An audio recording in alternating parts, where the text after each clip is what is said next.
Joining me now is Ted Felicetti, if I did I Very say that good. right?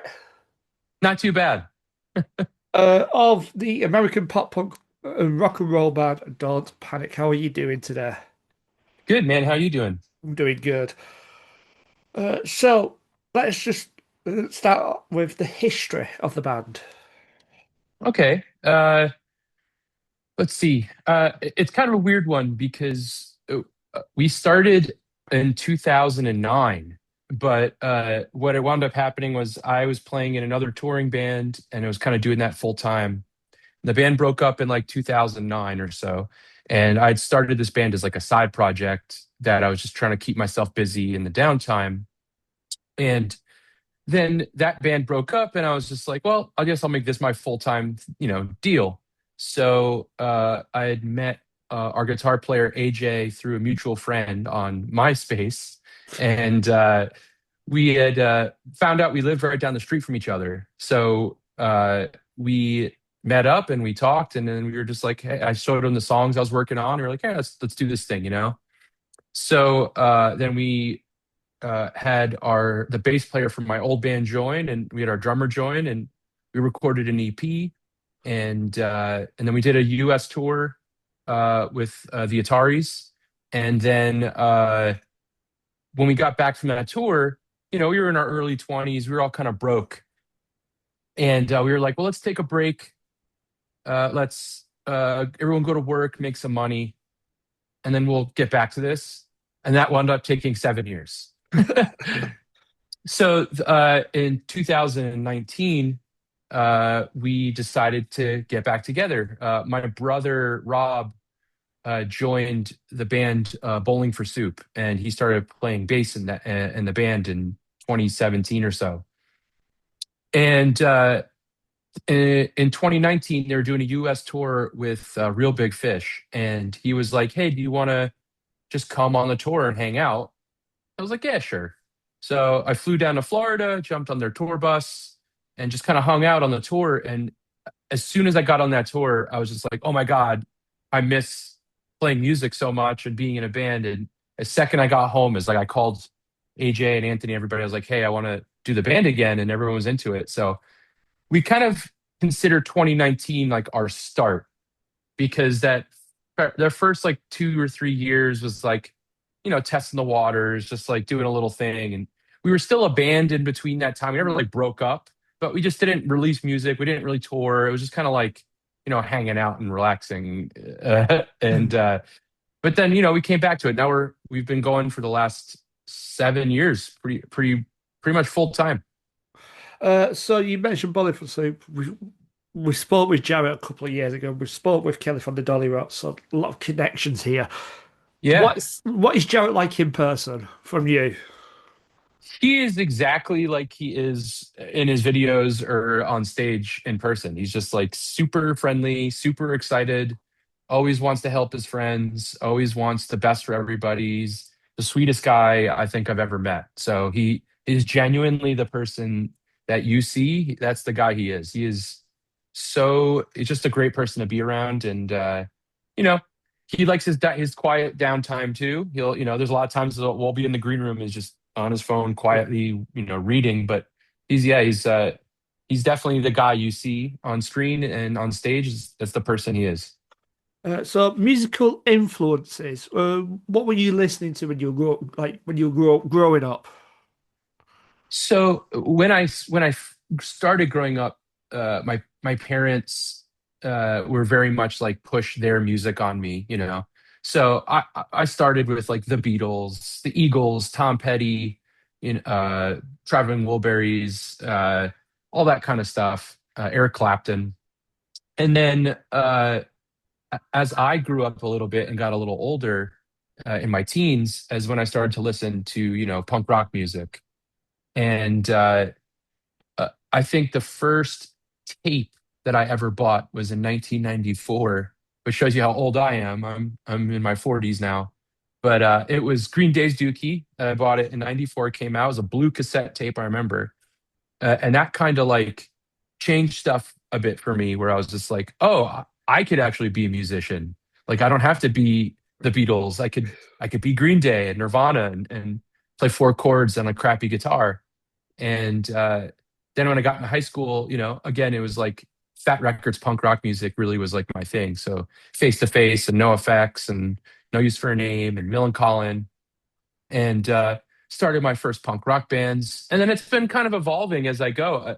Once I got into high school and a little later, I also started listening a lot more like Foo Fighters and then like Jimmy Eat World and then again as I got older and I started getting like bands like Bayside and it's been like a journey like everybody has. Now that I'm in a little bit older, I'm listening to like 80s music. I like, Huey Lewis and the News Yeah. and Hall and Oates and stuff. So it definitely changes as you age. Your tastes evolve. So what sort of influences were like for the band sound? I would say I named a couple of them. For sure, Foo Fighters. Like that's like probably number one. And that's since the band started.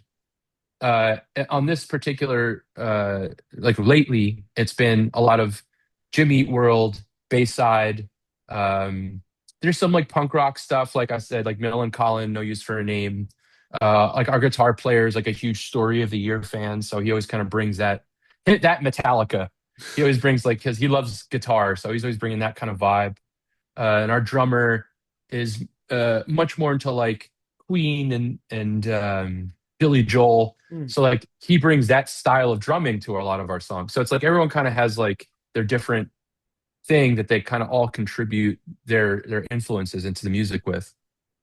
So you the latest album for your consideration came out last week. What's the reception been so far? Really good. Thankfully, we were really excited about this record. We genuinely think this is the best thing we've ever done.